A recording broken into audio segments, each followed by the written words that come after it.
What's up, everybody? This is Noa Dalzell, and I'm here with another episode of WNBA Today on CLNS. A sort of breaking news, there's a couple hour delay now, edition of this show because there was a massive news in the WNBA today, and I was actually at Celtics practice when the news broke and was able to kind of go upstairs and watch Napheesa Collier's 12-minute press conference in which she basically aired out her beef with Cathy Engelbert, revealed a couple of conversations and quotes from Cathy Engelbert that are quite stunning, and kind of gave us a temperature check of where things currently fall between the players and the commissioner and leadership for this league. And so definitely worth watching her comments in full. We have them up on this channel, so you can watch those yourself. And I wanted to just share my reaction to her press conference. And she sits down, it's her exit interview. The Minnesota Lynx had a very disappointing finish to the season. They fall to the Phoenix Mercury in 4 games. She's injured. She's on a scooter with Dejanay Carrington courtside. And this is her exit interview. And you might think she'll talk about the status of her ankle, which she did reveal has multiple torn ligaments, but no broken bones. Maybe she'll talk about the early exit, which she did talk about, and she did say that they were just outplayed by the Mercury. No excuses there. But really, she used this moment to send a message, and a message that honestly I think has been sent very few times in American professional sports history with a player of her caliber, one of the most visible players in this league, one of the most talented players in this league, an MVP finalist. And that's that they are done with this leadership. And so I want to read a couple of quotes that really stood out to me. One was about obviously there's these negotiations happening in the background right now between the players union and the WNBA leadership as their next CBA needs to be ratified. And so this is what Collier said. She said, I asked how she planned to fix. This is her conversation with Cathy Engelbert in Unrivaled in February. I asked her how she had to plan to fix the fact that players like Caitlin, Angel, and Paige, who are clearly driving massive revenue for the league, are making so little for their first 4 years. Her response was, Caitlin should be grateful she makes $16 million off the court because without the platform the WNBA gives her, she wouldn't make anything. And first of all, this is untrue because Caitlin's fame can't even be attributed to the WNBA. Caitlin was made in college basketball. So if anything, you could say that the NCAA, that Iowa could say that about her. She was a massive superstar before she ever stepped foot on a WNBA court. So this is just blatantly inaccurate. And Collier also adds, in that same conversation, she told me, players should be on their knees thanking their lucky stars for the media rights deal that I got them. That's the mentality driving our league from the top. So we've known now for some time that the relationship between the players and league leadership, and particularly Cathy Engelbert, is fraught. And we've known that it does not seem like they're inching any closer toward a new CBA. And specifically their salaries and the amount of money that they make is at the forefront here. And when you think about it, that Caitlin Clark and Angel Reese and Paige Beckers, 3 superstars with enormous fan bases who are bringing tons of money to the WNBA, tons of money to owners' pockets, they're making less than $70,000 a year apiece.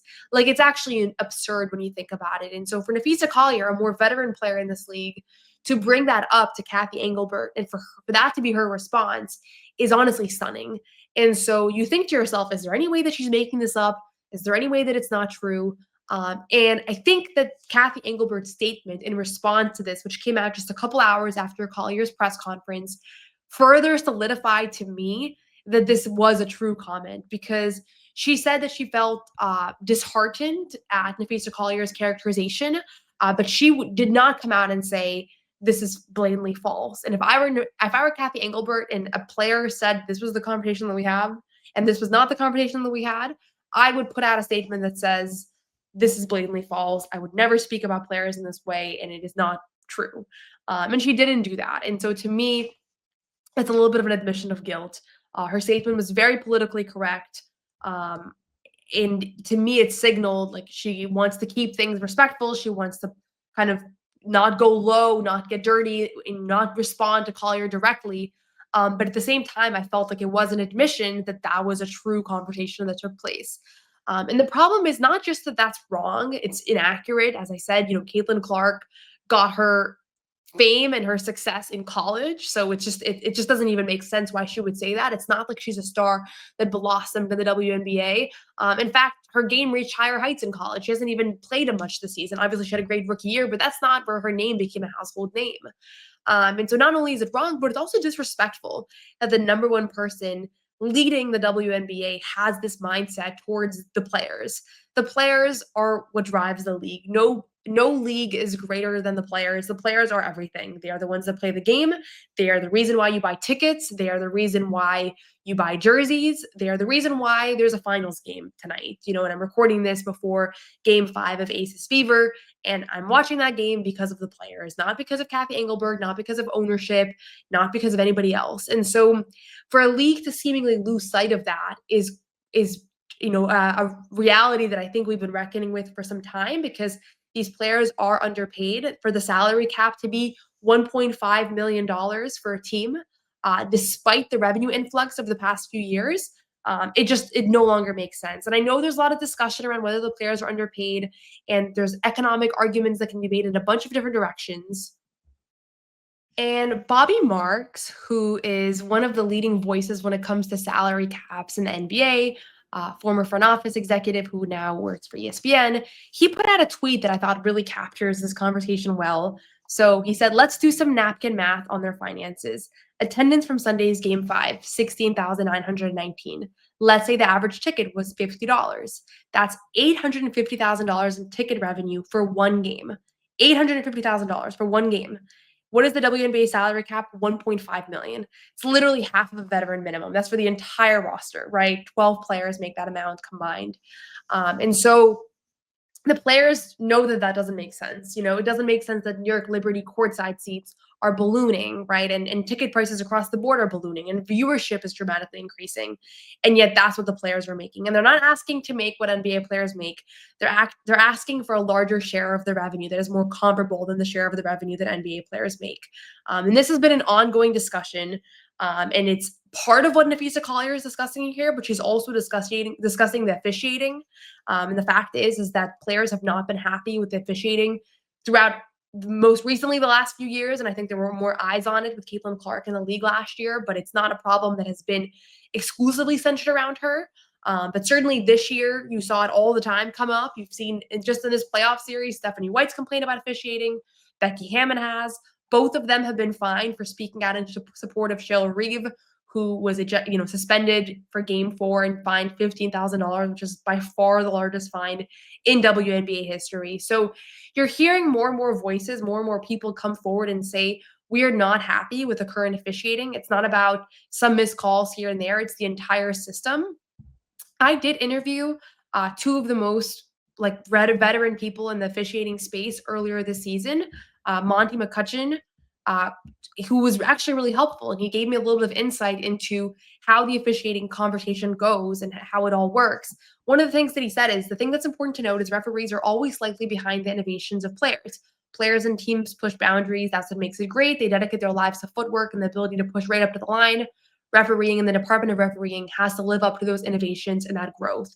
And I would say that right now it probably hasn't lived up to that innovation and that growth. One of the problems is that the refs from the WNBA come from the NBA G League. And I also cover the NBA. A lot of you know me from my Celtics coverage. I go to a lot of main Celtics games and I watch a lot of G League games. And it's a different game. You can't be trained by playing, by refereeing the G League all year and then going to train the WNBA. And some of the referees I've heard, some of the referees that officiated that game 3, I should say, between the Phoenix Mercury and the Minnesota Lynx, they came from the G League and they were not highly regarded in the G League. Just from talking to people, this is not like I don't have the referee score, but I've talked to people around the G League who were actually pretty jarred that they were refereeing a semifinals WNBA game, which is exactly what Cheryl Reeve got fined for saying that it was malpractice for those officials to be the ones in charge of such an important high stakes game. And so I don't know exactly what the fix is, and Napheesa Collier didn't either. But what you do know from this is that there is no more trust. There's no more relationship between the players and Cathy Engelbert and WNBA leadership. And for Napheesa Collier to be the one to make this statement is pretty remarkable in and of itself, because she is normally not a controversial person. She does not say outlandish things. She's not constantly in the media for making headlines. She actually speaks pretty quietly. Like I covered her for multiple playoff series last year, and like she's not a very controversial quote. So she decided, she pre-wrote the speech. I'm sure she consulted other players and a lot of people. And she decided that she's going to make a statement and she is going to come out and reveal what Cathy Engelbert has been saying behind the scenes, make clear where she stands on the league leadership. And probably the most jarring quote of the day was, "We have the best players in the world, we have the best fans in the world, but right now we have the worst leadership in the world."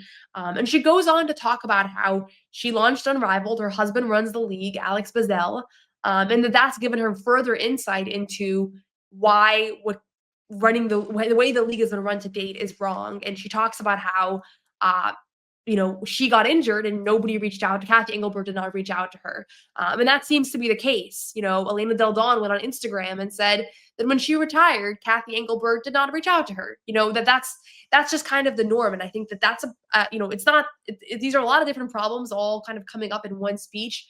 Her people skills and her ability to connect with players, that's one thing. The officiating concerns, the fact they come from the G League and that there's not as much transparency. There's no last 2-minute report. You don't have the type of mechanisms that you have on the NBA side. That's another issue. Then there's the issue with the CBA and the fact that players are underpaid. So there's a lot of different things here. But the biggest thing that I took away is that the relationship is severed and that I don't think anything will ever be the same, because you already had Angel Reese coming out and tweeting 10 out of 10 no notes. Alicia Clark, Izzy Harrison, like so many players have come out. Lexi Hull, who's playing in a game tonight, said she agreed with Napheesa Collier's statement. I think she does represent how the majority of players feel right now. It might not be every single player, but it is the majority. She is a member of the WNBA Players Union, and she is one of the most high-profile players in the league, and she's actually a really good messenger for this type of statement, because she's not usually embroiled in these kinds of conversations. So we'll have more coverage. We'll have more analysis of Napheesa Collier's comments, the fallout from them, what happens next. I'll do a CBA negotiations explainer where we dive deeper into what exactly it is that went wrong here, why the players are finding themselves in this position. But for now, leave a comment, leave a like, subscribe to WNBA Today on CLNS. I'll have another video reacting to Game 5. Really curious to see who wins between the Aces and the Fever. They'll punch their ticket to the WNBA Finals and face the Phoenix Mercury. But check out the full speech. We have that full Napheesa Collier 12-minute press conference on WNBA Today on CLNS. And let us know what you think in the comments. I'm curious how this was received among fans. I've seen a lot of widespread support for her, but I also haven't been online that much yet, so I'm not sure if that's the overwhelming sentiment among the WNBA fans, that they stand with Napheesa Collier in these comments.